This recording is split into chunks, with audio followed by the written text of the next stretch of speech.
6, 5, 6, 7, 8.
Satisfaction of what's to come. I couldn't ask for another. No, I couldn't ask for another. Oh, that's right. Your groove, I do deeply dig. No walls, only the bridge. My supper dish, my crocketesh wish. Sing it, baby. I couldn't ask for another.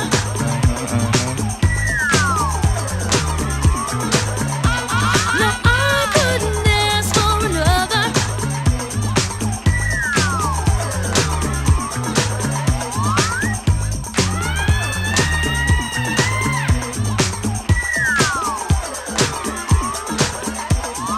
Groove is in the heart. Groove is in the heart. Groove is in the heart. Ask for more. Groove is in the heart.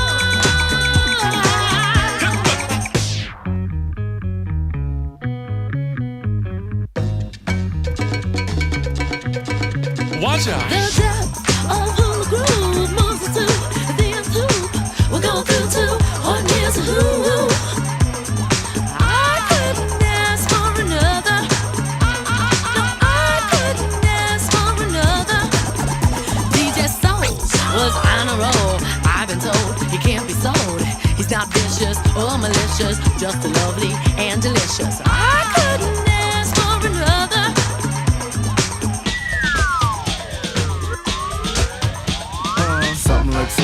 torso. Heart got a deal you wanna know. Delightful, truly delightful. Making it, doing it, especially at a show. Feeling kinda high like a Hendrix haze. Music makes motion moves like a maze. All inside of me, heart especially. Hilt of the rhythm, where I wanna be. Come on, flowing, glowing with electric eyes. You dip to the dive, baby, you'll realize. Baby, you'll see the funk inside of me. Baby, you'll see that rhythm is the key. Get with it, can't think, quit it. Stomp on the stoop when I hear funk blue playing pop pipe. Follow her to shoot, baby, just sing about the groove. Sing it. The groove is in the heart. Groove is in the heart. Groove is in the heart. Groove is in the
crowded room and I can't see your face. Put your arms around me, tell me everything's okay. In my mind, I'm running round a cold and empty space.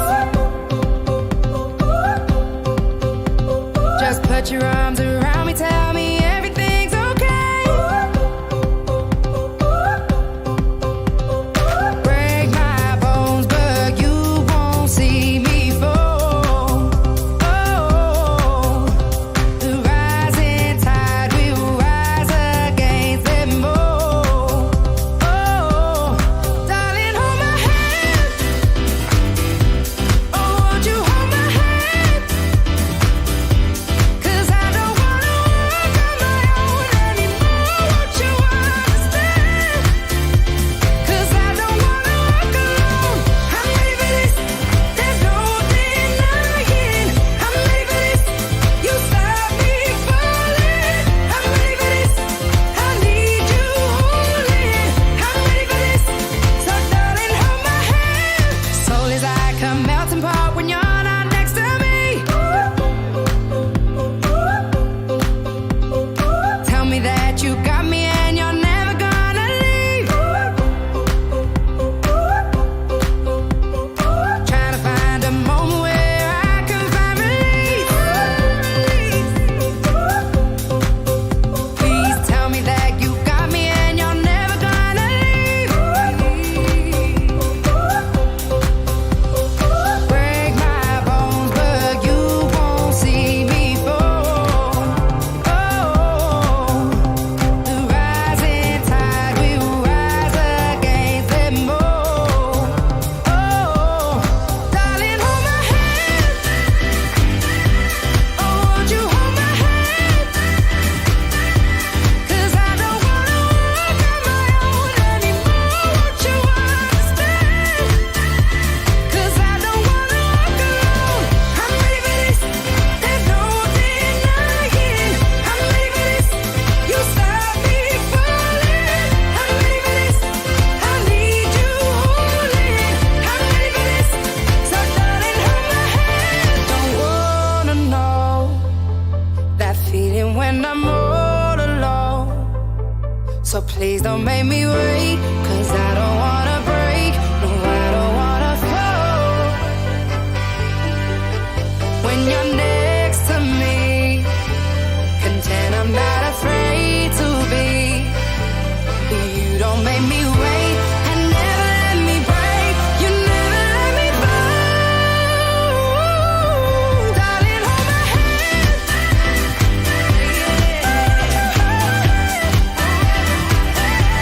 'Cause I don't wanna walk on my own anymore. Won't you understand? 'Cause I don't wanna walk alone. I'm ready for this. There's no denying.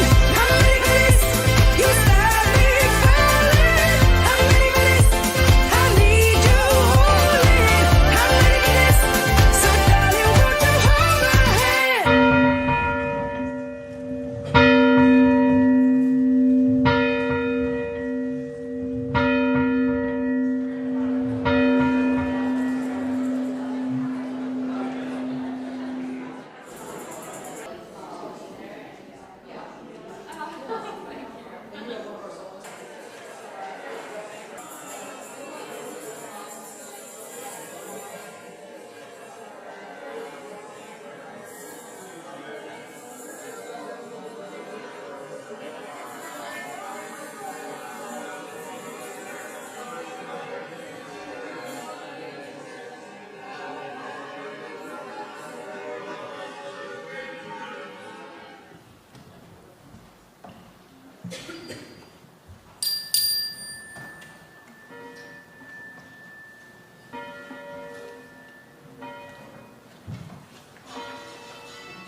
Good morning, everyone.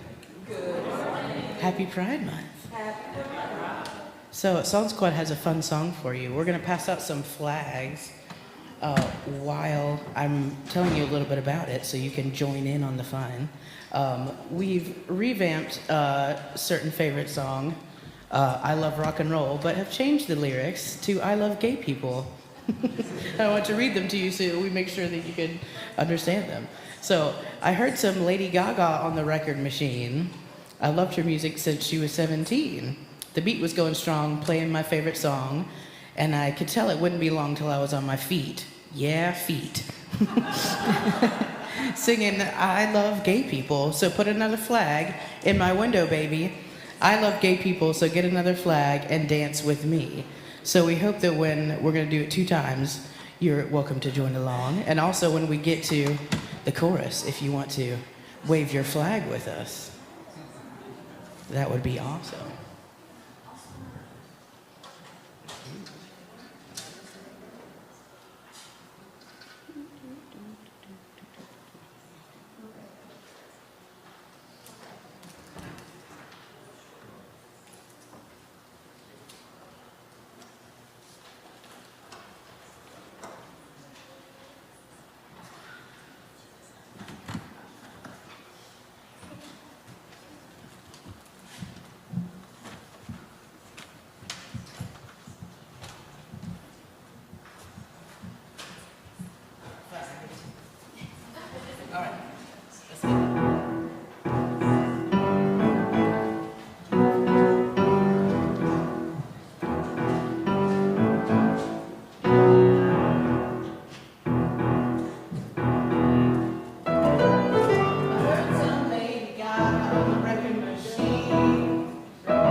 Good morning.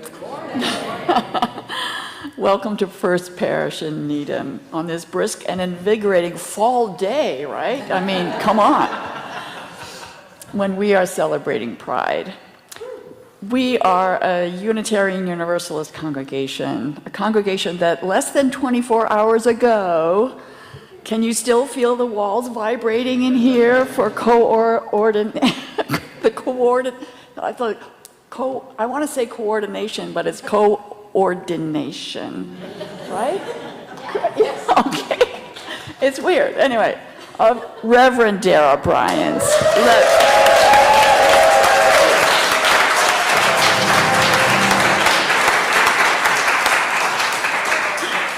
Wearing one of her several new stoles today. I imagine you had a hard time choosing which one.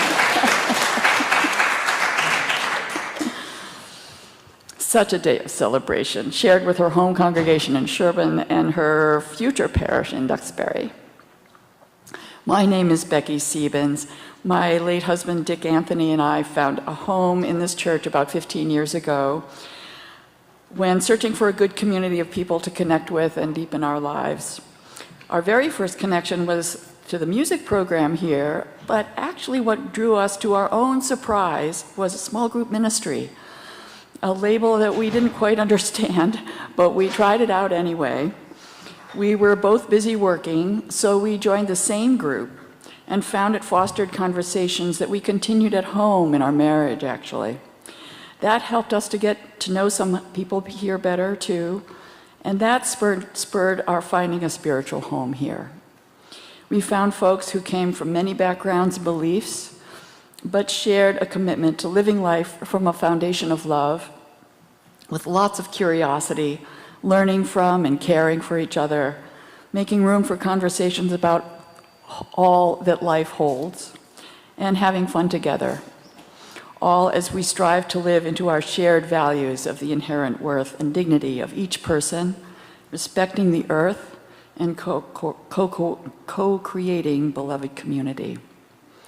You can learn more about all that's happening here on our website, uuneedham.org, and signing up there for our weekly email newsletter or by following us on social media. This morning, I'm here on behalf of the Adult Enrichment Committee, formerly the Continuing Education Committee, but we renamed ourselves when we reflected that our intent went beyond education. It really was enriching the lives of folks within this community and beyond it. We organized the Lane Lyceums throughout the church year on wide-ranging topics from serious to silly and pure fun, all to expand our awareness of all the worlds around and within us. I'm excited to share that our final 2 Lyceums of this year are very special, coming from within our own community. This Tuesday night, Reverend Katie will share kind of what I think of as what I learned at school, but really her sabbatical, complete with fast-paced photos to illustrate it. And the next Tuesday, Reverend Dara, it comes so easily off the tongue, I have to say, she will be divulging her reflections about her 3 years here as our wonderful intern minister. I can't wait to hear. Both Lyceums are just on Zoom, so we can join from our own homes easily. I hope you'll come on down. And by the way, if the idea of brainstorming topics for future Lyceums sounds interesting to you, we always welcome new members. So whoever you are, whoever you love, whatever your background or identity, your age or stage, and whether you're here in this room or coming from afar, we are so glad you are here.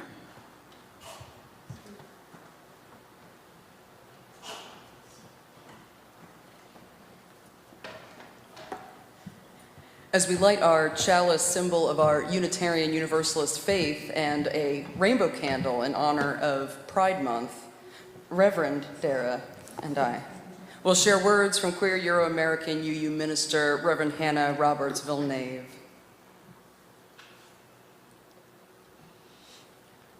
Sorry, I'm like, what am I doing? I didn't get much sleep last night. Have you been busy? I've been really busy. Okay. We begin again. People sometimes ask, is Pride a protest or a party? And the answer is, of course, yes. Why not? Rejoice as we resist, dance as we demand change, celebrate as we create community that delights in all of who we are. So bring all of that with you this morning. Bring your policy demands. Bring your glitter. Bring your Supreme Court broken heart. And bring your rainbow socks. Bring the emptiness you feel for our siblings gone too soon. Bring your Gloria Estefan mix. Bring your tender hope for change. Bring your most garish eyeshadow. Bring your spirit tattered and battered by a world that seems to insist on choosing fear and hate. Gather up all these things and bring them here. Here to a place where we don't have to shoulder these burdens or celebrate these joys alone. Come, let us worship together. Happy Pride, y'all. Our opening hymn, we didn't light anything. Oh, she's coming. See, I don't know the new process. I was gone for a while. Okay, Happy Pride, everybody. Our opening hymn, This Little Light of Mine, is an African-American spiritual from the enslavement era that became an anthem of the civil rights movement. Please note, if you've been here a while, you know this is the usual thing. I've added my favorite verse at the end that's not in the hymnal. And I expect you all to give a hearty no when we get to that part, here or at home. Please rise in body or in spirit and join in singing This Little Light of Mine. The lyrics are in your orders of service and on screen.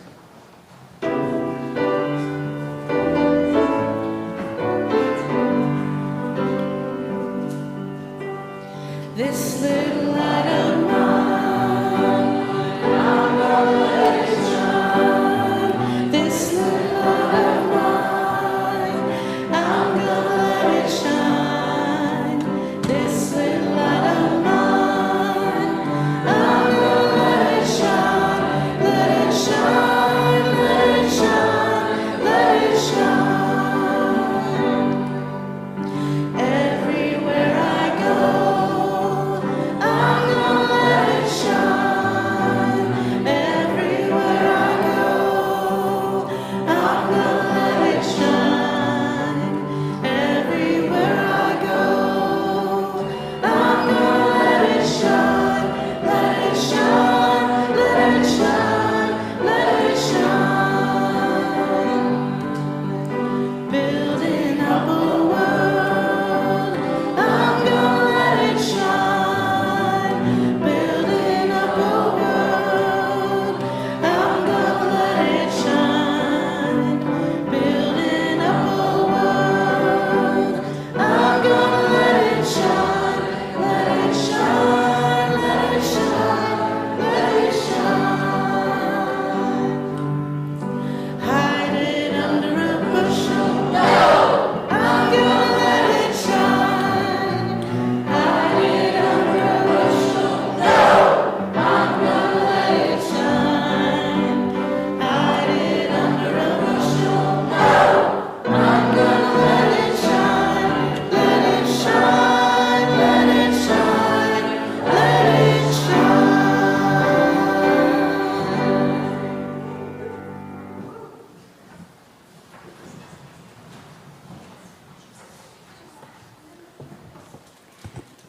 Because I have the mic, I'm going to go a little bit off script here and say, I also want to express my gratitude to this congregation for your fabulous response after my husband Dick died about 4 years ago, almost an anniversary.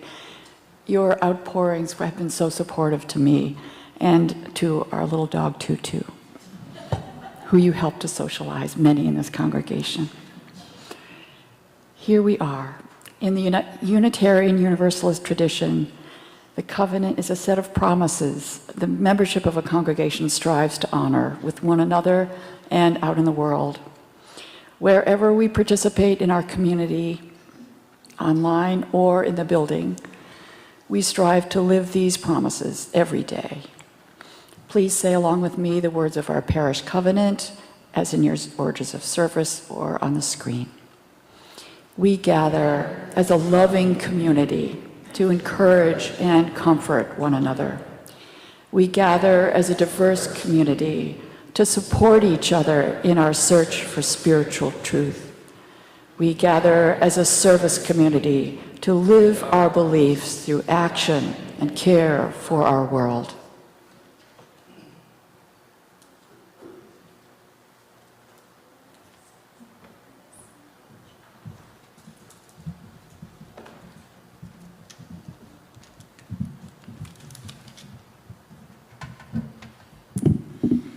Today, for our Time for All Ages, we are going to be coming together for a glitter and sparkle blessing, a recognition of the sacred beauty inherent in every person. And this liturgy was created by a fabulous triad of UU ministers, Reverends Hannah Roberts Villeneuve, Kayla Parker, and Caitlin Cotter Kohlberg. Glitter has long been a symbol for the LGBTQ+ movement of gritty, sparkly hope in the face of prejudice and oppression, of joy and pride in the face of hatred and bigotry. Glitter is resilient and tenacious. The briefest beam of sunlight causes it to shine out even in the dustiest and dreariest of spaces, and its beauty comes from its brokenness. Glitter sparkles because it is many different broken pieces coming together, changing in every moment as the light changes. And this glitter that we share with each other today is a reminder that each of us is beautiful in our sacred imperfection, our ever-changing selves, and our glorious plurality.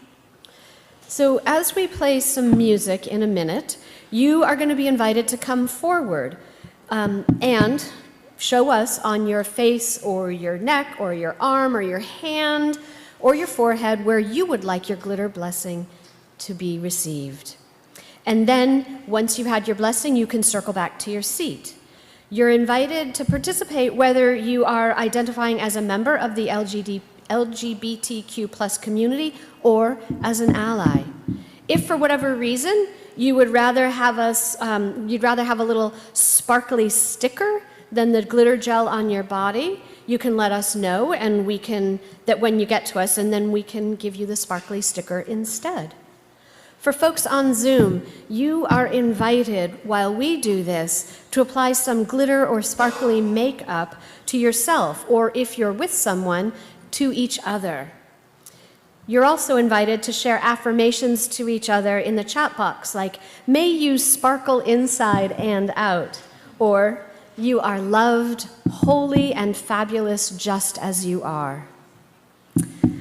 Reverend Dara and I will be stationed right at the bottom of the chancel steps. So we invite you to please form 2 lines down the center aisle to be able to get to us at the front and to receive your glitter. To return to your seats, we're asking that you just return by the side aisles, and you can head right back to your seats when you're done. And don't forget to point to where you would like the glitter applied. I like it on my forehead, but you can take it where you would like it. Hands, arms, necks. And if you cannot come forward today and wish to receive this blessing, toward the end of the ritual when the line's getting shorter, please just raise your hands and we will come to you with the glitter. All right, are we ready? All right. So we're going to head on over, we're going to get some glitter. Chris is going to start playing some music, and you are welcome to form your 2 lines.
This holy glitter blessing cannot be rushed.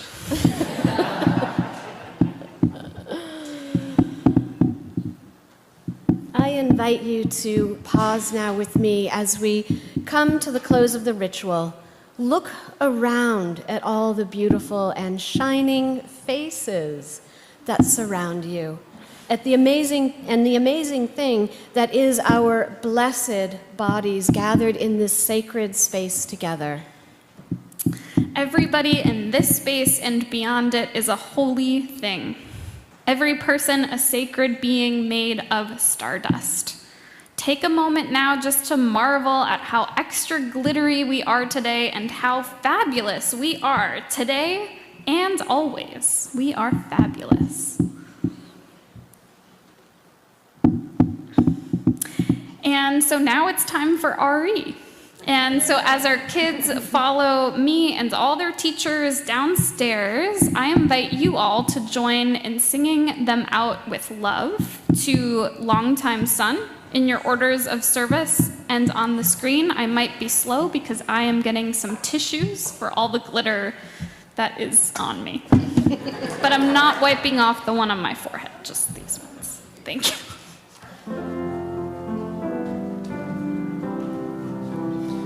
May the long time sun shine upon you. All love surround you, and the pure light within you guide your way on. May the long time sun shine upon you. All love surround you, and the pure light within you guide your way on.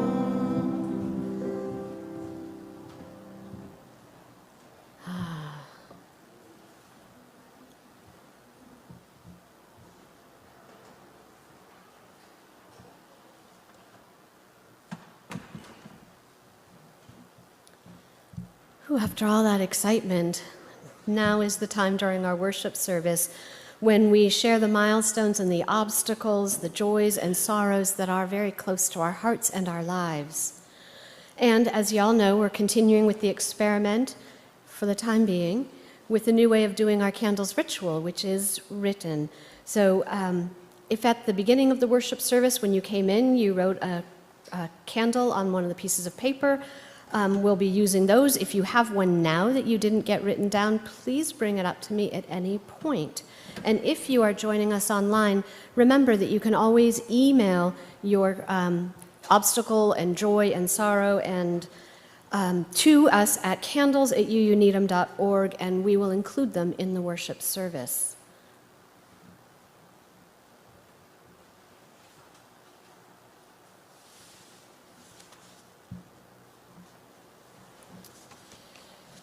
We have 3 candles of joy from Jen Duhamel. I always mispronounce that, sorry. Joy that her first piece of writing that she ever submitted is being published this week. Big joy.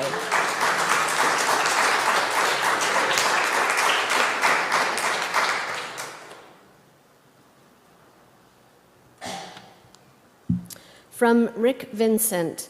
My heart and soul are filled with infinite joy for Reverend Dara, who will embark on a journey of greatness. Her ordination was an extraordinary expression of love. We send her to Duxbury with oceans of love and, I can't read that word. And your arms always extended, our arms always extended to her. Thank you, Rick. Let me light a candle.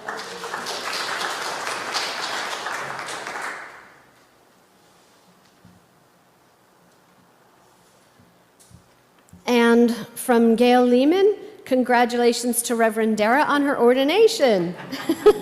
It was bursting with joy, community, and love.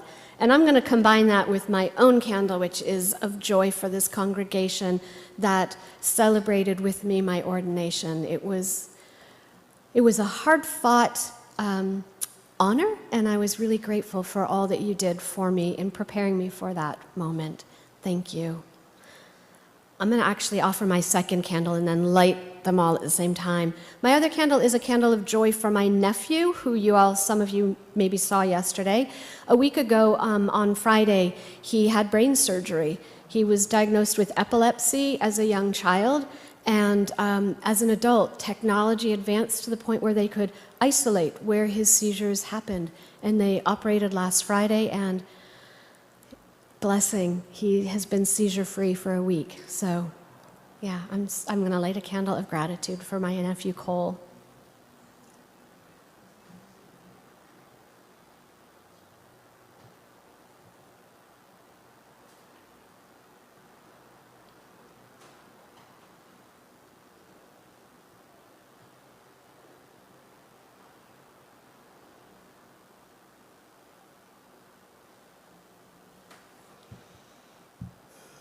And we have 2 candles of sorrow, both from Reverend Katie and her family. Her maternal great-uncle Jim died last week after a long period of decline, sadly just a few months before his 90th birthday and a planned extended family reunion in St. Louis, where he had lived for much of his adult life. Jim Pogue spent his career as a professor of German history and language at Washington University, with special interest in theology and progressive politics. He leaves behind his wife, 3 children, 2 grandchildren, and many more who love him. Please hold Reverend Katie and her family in your hearts and prayers as they mourn his death.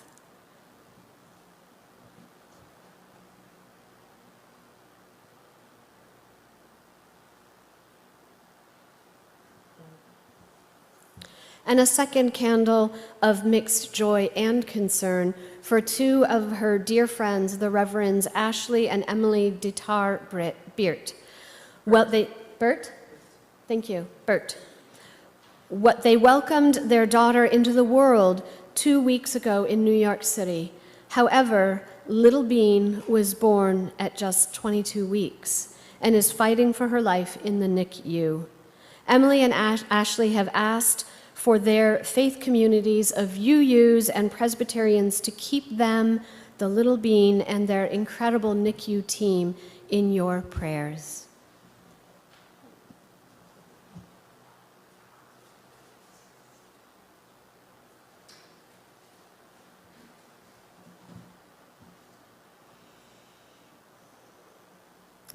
And finally, I lift up a candle of care for our world that is struggling so deeply with wars spread out across our globe. There are too many to name here, but please hold the people of those countries in your heart for their safety and their well-being, and that we may one day have peace.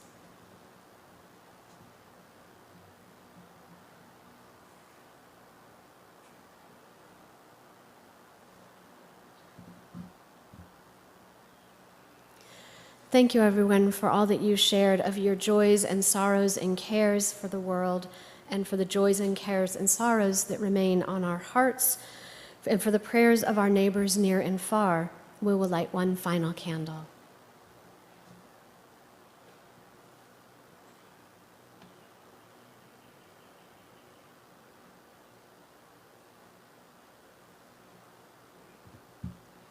May the peace of this sanctuary be felt too wherever you are joining and participating from, as we remember that even though we worship in different times and places, we are all still very deeply connected.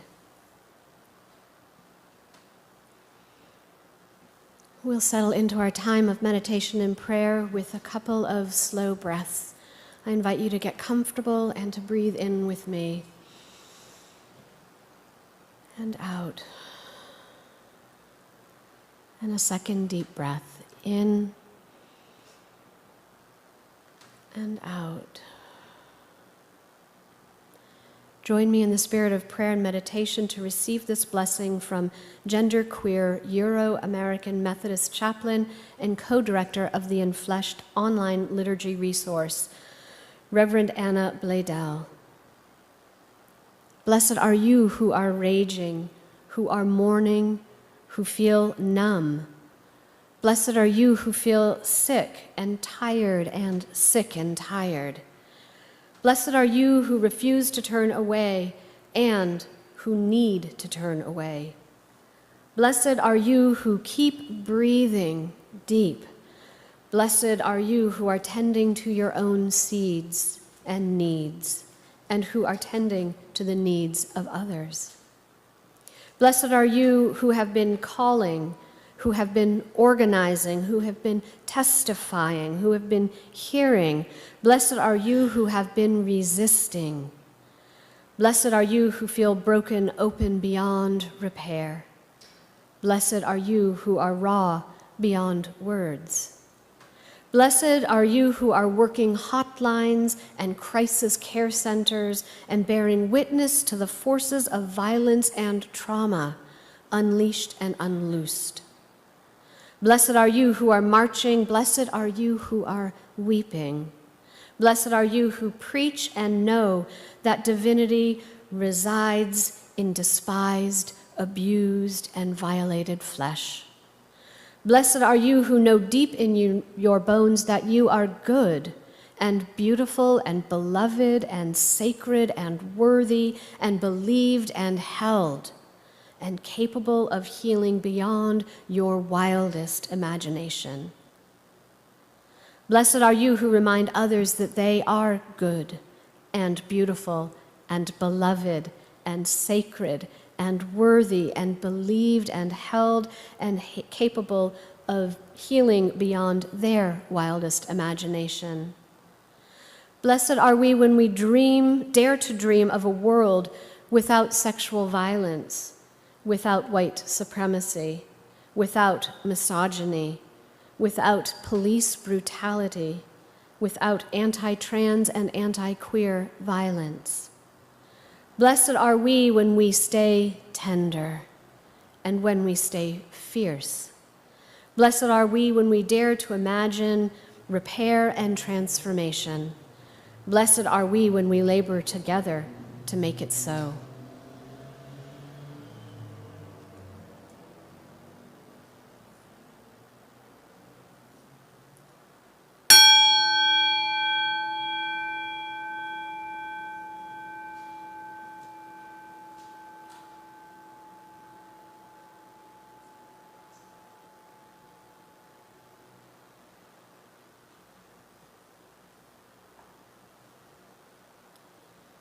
I invite you to remain seated and join in singing our meditative response, Ubi Caritas.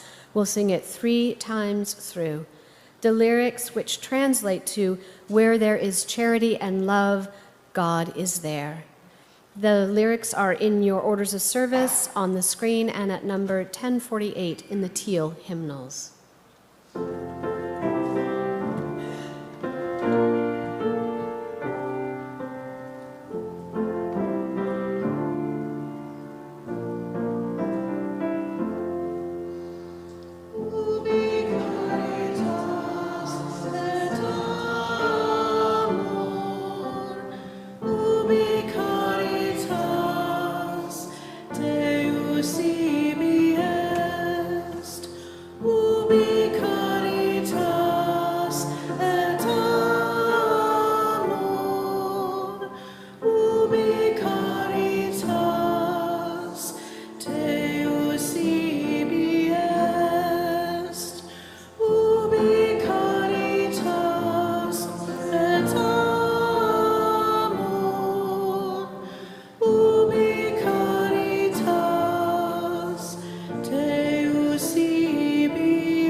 This congregation has been supported by the volunteered time and treasure of its members and friends since its founding in 1711.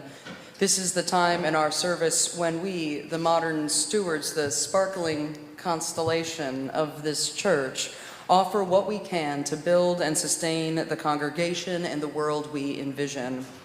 For the month of June, we'll be sharing our collection 50-50 with Out Metro West. Out Metro West is a local organization that supports LGBTQ youth in the Boston Metro West region. Out Metro West provides education and fellowship through small group programs, NOVA for LGBTQ young adults, PRISM for all LGBTQ high schoolers, Umbrella for trans and gender nonconforming high schoolers and middle schoolers, Nexus for LGBTQ middle schoolers, and Shine for gender expansive elementary age children, and GLOW for all LGBTQ elementary school aged kids. Out Metro West also hosts workshops for the wider community and drop-in hours for LGBTQ young people. First Parish has had many collaborations with Out Metro West, including financial and programmatic support during Pride Month. This year's Needham Has Pride event is this upcoming Saturday at 7 p.m. at the Congregational Church, an all-ages fundraiser concert for Out Metro West featuring queer musician Bobby Joe Valentine. To donate to today's offering, you can use one of 3 different methods as described in detail in your orders of service: texting to give, donating through the website, dropping a check or cash in the collection plate, or mailing a check to First Parish. Whichever way you donate, remember to specify whether it's meant for the plate collection today or for your annual pledge. And if this is one of your first times at First Parish, we encourage you to fill out a yellow card in your pew back to drop into the collection plate, or to fill out our online visitors form at uuneedham.updates.church so we know how to be in touch. And many thanks to our welcomer, Becky, who already has shared that our flowers today are in honor of 2 special June babies in her life, first parishioner of blessed memory, Dick Anthony, and sweet Tutu. Thank you all for everything you are able to give to help support and sustain this congregation and the vital work of our community partners. May the ushers now please come forward.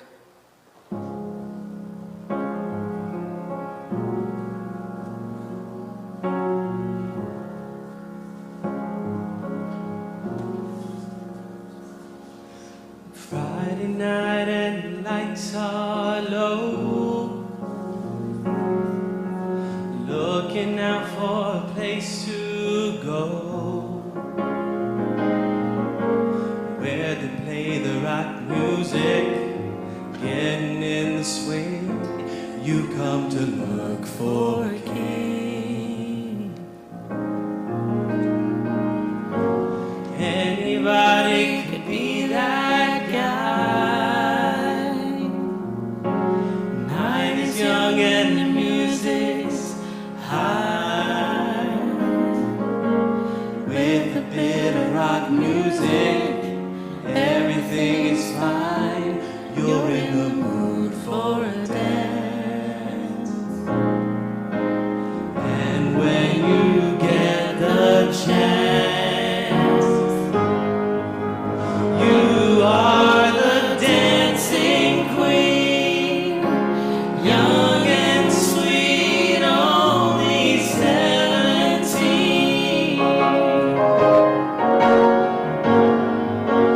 Dancing queen, feel the beat from the tambourine, oh yeah. You can dance, you can jive, having the time of your life. Whoa, see that girl, watch that scene, digging the dancing queen.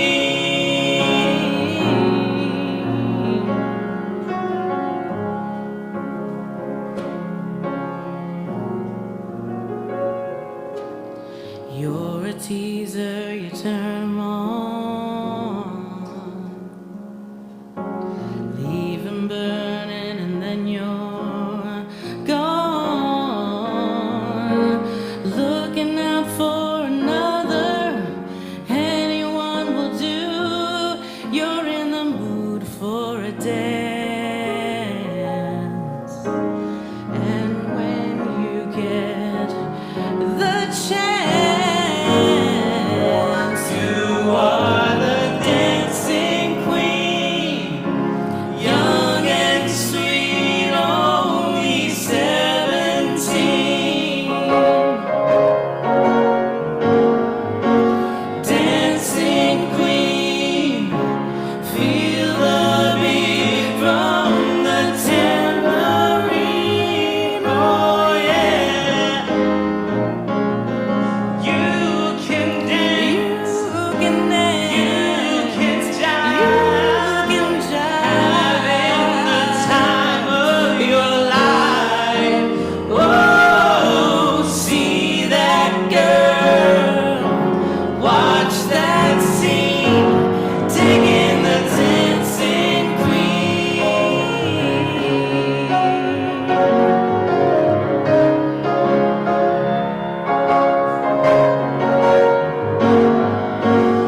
Can I tell you how much I love worshiping in a space that can make Abba sacred music?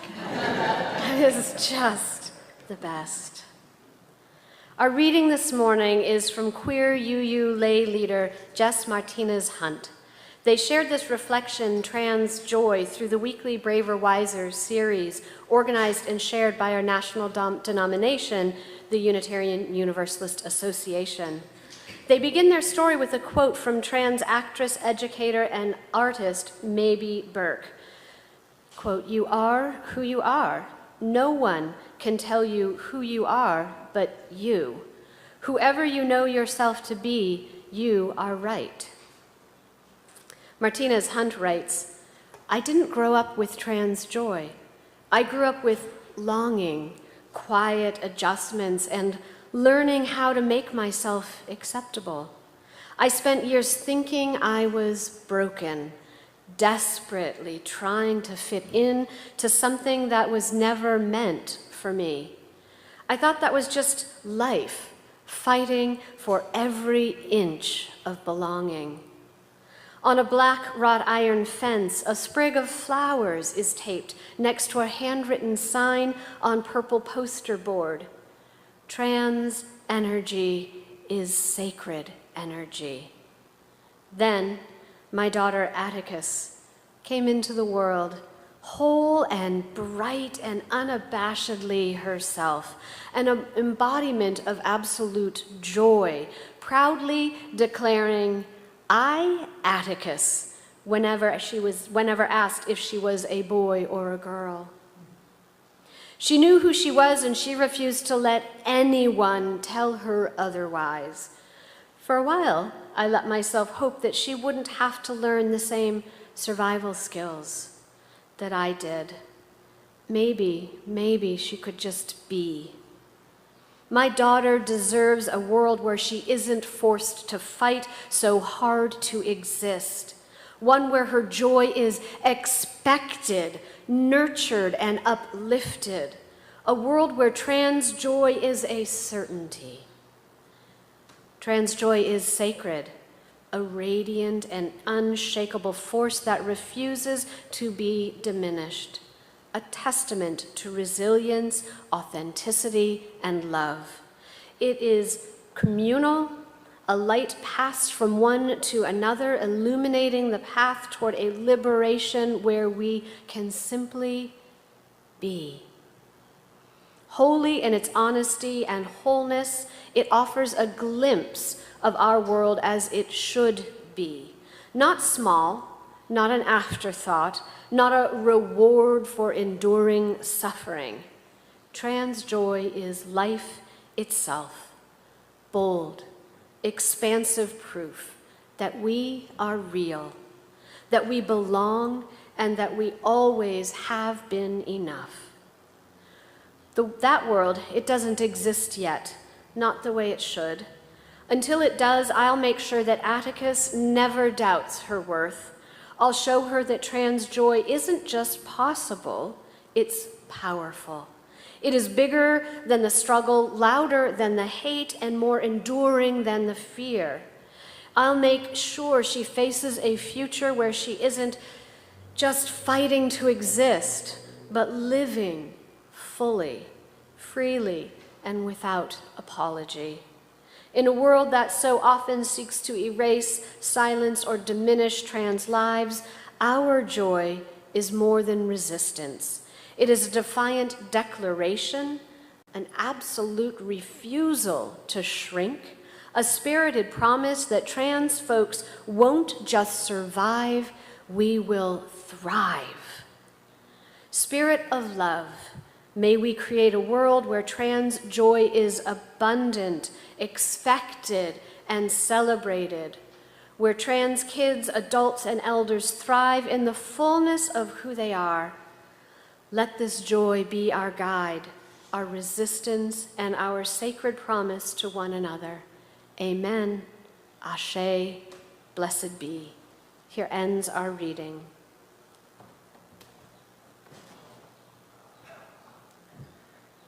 Trans joy is sacred, a radiant and unshakable force that refuses to be diminished, a testament to resilience, authenticity, and love. It is communal, a light passed from one to another, illuminating the path toward a liberation where we can simply be. Holy in its honesty and wholeness, it offers a glimpse of our world as it should be. Our world as it should be, diverse, authentic, free, loving, abundant, where joy, trans joy, is expected. Our universalist spiritual ancestors believed such a world was possible because of their God's unlimited, unbounded love and grace for all humankind. They believed each and every one of us was already saved, and that our world's primary problem is that we didn't act from that reality. If only we understood that we were absolutely loved, that every other person was absolutely loved, then of course we would cherish and support the thriving of everyone in our communities, building up heaven on earth. At this start of Pride and Celebrating Blessings Month, I've been reflecting on the blessings that queer people, queer identity and culture, and queer theory and theology have offered to me. How diversity of sexual orientation and gender in my family, friendships, and communities has been overwhelmingly positive in ways that are hard for me to quantify. How do I quantify the parts of my heart that have been cracked open and reordered because of close friendships with queer folks, because of the extraordinary bright lights and authenticity of queer families, queer kids, because of queer history and queer theology? How do I quantify the wonderful ways I have been transformed for the better by queerness? In our world as it should be, we would celebrate such blessings of abundant diversity, and yet today so many struggle to appreciate complexity, to celebrate neighbors, to welcome strangers. In 1965, Euro-American anthropologist George Foster became the first to coin the phrase, the image of limited good, to describe some communities' firm belief in the scarcity of resources. He wrote, "The members of every society share a common cognitive orientation, which is, in effect, an unverbalized implicit expression of their understanding of the rules of the game, of living imposed upon them by their social, natural, and supernatural universes." In the rural communities he was studying, he described how residents viewed their total environment as one in which all of the desired things in life, such as land, wealth, health, friendship, love, respect and status, power and influence, security and safety, exist in finite quantity and are always in short supply. He wrote, "If good exists in limited amounts which cannot be expanded, and if the system is perceived to be closed, it follows that an individual or a family can improve a position only at the expense of others. People who see themselves in threatened circumstances, which the image of limited good implies, react normally in one of two ways: maximum cooperation or extreme individualism." And it seemed to Foster, from his own research and others, that communities typically would choose the latter, of individualism, isolationism. A zero-sum philosophy bred this mentality of mutual distrust and resistance to participate or contribute to any charitable community projects. Worse, Foster found, was that as educational and economic opportunities expanded, this unconscious communal belief about the limited good would persist as psychologically real, even as scarcity was becoming, well, scarce. In our current century, American-Canadian cognitive neuroscientist Professor Dan Megan gave an example that felt very familiar to me. He wrote, "My two children ask for a snack.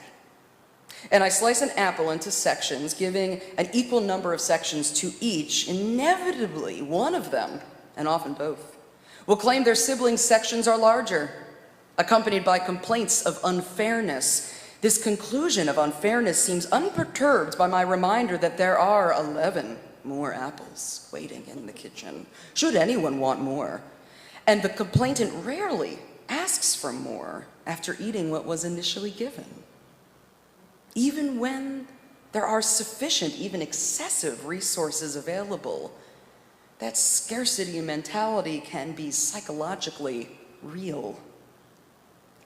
Swiss-American behavioral psychologist Iris Bonet and Euro-American researcher Siri Chalazi also studied this often incorrect assumption that one person's gain has to equal another person's loss, or that there's only a finite amount of resources to go around. In some cases, they admitted, this is of course true. The number of people who can win in the Olympics is finite. The number of spots available in most legislatures is fixed. And when haggling with a merchant, a lower price for you equals less money for them. But in most situations, more issues are at play, allowing for creative solutions where all parties could end up better off. And the more we're stuck in the fixed pie mentality, the harder it is to spot the opportunities to expand the pie for everyone's benefit. Repeating Foster's findings half a century prior, Chalazi and Bonet wrote, "While genuine zero-sum situations are relatively rare, zero-sum beliefs are not." And they found that this belief has significant real-world consequences. In 3 studies they offered as an example, men's zero-sum thinking increased when they were exposed to information highlighting the gains women had made in education, politics, and the workplace over the last century. This, in turn, increased sexism and lowered men's support for workplace policies promoting gender equity. We could see how the image of limited good, a zero-sum mentality, could help explain some reactionary political stances. The presently able-bodied people supporting reduction of public insurance access, white people supporting the dismantling of diversity and equity initiatives, the grandchildren of immigrants supporting mass deportation, not ridiculously wealthy people, supporting cutting social services that could benefit even less wealthy people, and cisgendered people supporting bathroom bans for trans people, heterosexual people demanding their own special pride parade.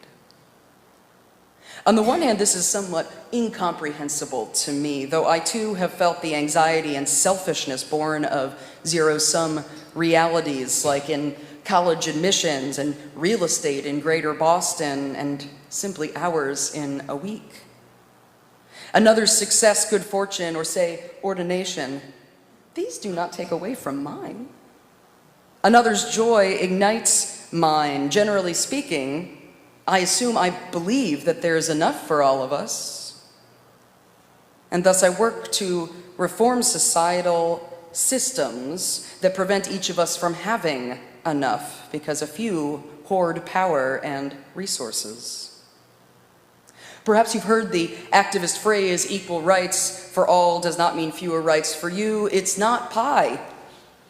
If you don't believe in, or you've worked to deprogram yourself from zero-sum mentality, you know there's probably more pie out there. More pie can be made, especially if Reverend Dara is around. But if you do believe in scarcity, in limited good, consciously or unconsciously, any gain of another group convinces you automatically that you must be losing something. You just haven't figured out what yet. You feel confident that your neighbor got more slices of apple than you did. They must have, and it isn't fair.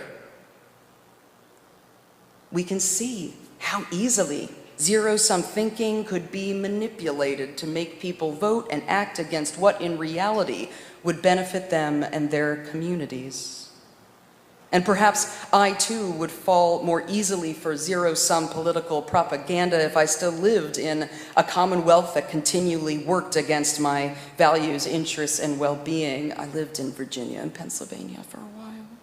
Or if I lived through the poverty my ancestors experienced in the Great Depression, or if I lived through the discrimination my Catholic immigrant ancestors faced when they came to the United States.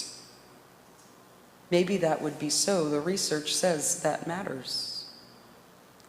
In an article for Duke University's student newspaper, journalism student Alicia Garziera wrote that she herself had experienced what she calls the fog of making decisions restricted by the scarcity mindset, recalling her own gut reaction resentment toward the student in front of her in line at the cafeteria for taking the last of the scrambled eggs in the morning, just to feel embarrassed immediately as a new pan, reaping with freshly scrambled eggs, was brought out. Garziera continued to defog our minds and make our interests become clear again. We must shift to a mindset of abundance. As the word itself suggests, living in abundance is being willing to give and share, knowing our worth, rejoicing in others' happiness as much as we rejoice in our own, and going forward with the knowledge that our own success is not dependent on that of those around us, not on their losses. Living in abundance, then, is living with peace of mind. The fact is, we may not know whether there are more apples or scrambled eggs or land or civil rights available in the future, behind doors that haven't opened yet. But it matters what is psychologically real to us, or in the context of Unitarian Universalists, what is spiritually real to us. It would be a struggle to live out our values of generosity if we don't believe in abundance. It would be a struggle to live out our shared values of equity and justice if we don't believe in abundance.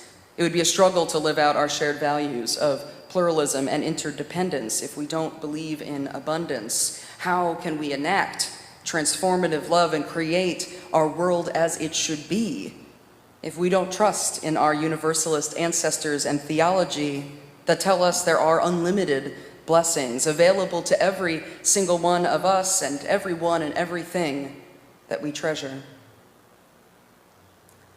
To return to Jess Martinez Hunt, in a world that so often seeks to erase, silence, or diminish trans and queer lives, our joy is more than resistance. It is a defiant declaration, an absolute refusal to shrink, a spirited promise that trans and queer folks won't just survive, we will thrive.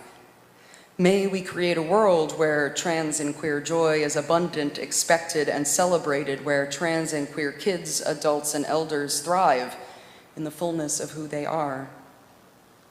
Because when LGBTQ folks have joy, we all have joy.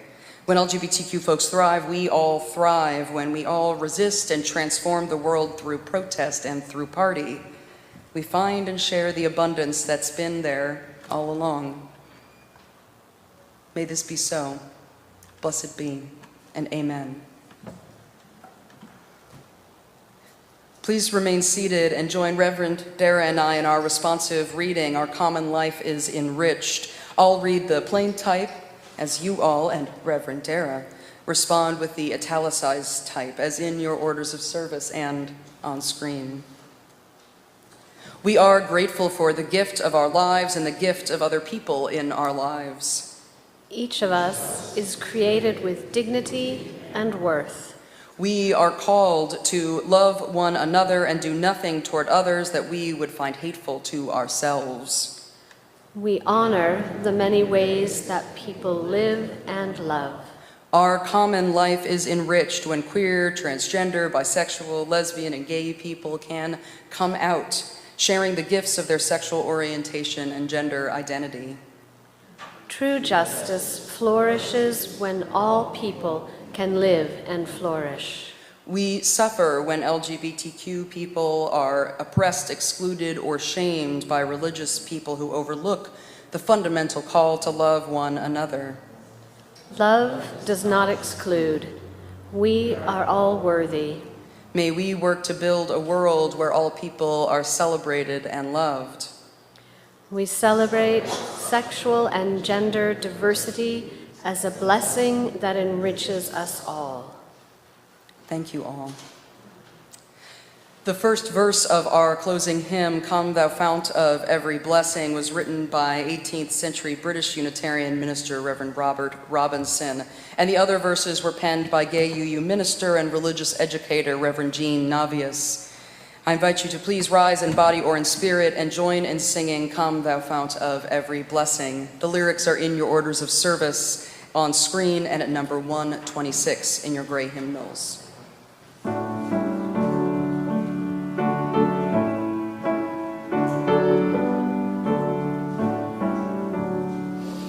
Come thou fount of every blessing, tune our hearts to sing thy grace. Streams of mercy never ceasing, call for songs of loudest praise. While the hope of life's perfection fills our hearts with joy and love, teach us ever to be faithful, may we still thy goodness prove. Come thou fount of every vision, lift our eyes to what may come. See the lion and the young lamb dwell together in thy home. Hear the cries of orphans silent, feel our love glow like the sun. When we all serve one another, then our heaven is begun. Come thou fount of inspiration, turn our lives to higher ways. Lift our gloom and desperation, show the promise of this day. Help us bind ourselves in union, help our hands tell of our love. With thine aid, O fount of justice, earth be fair as heaven above.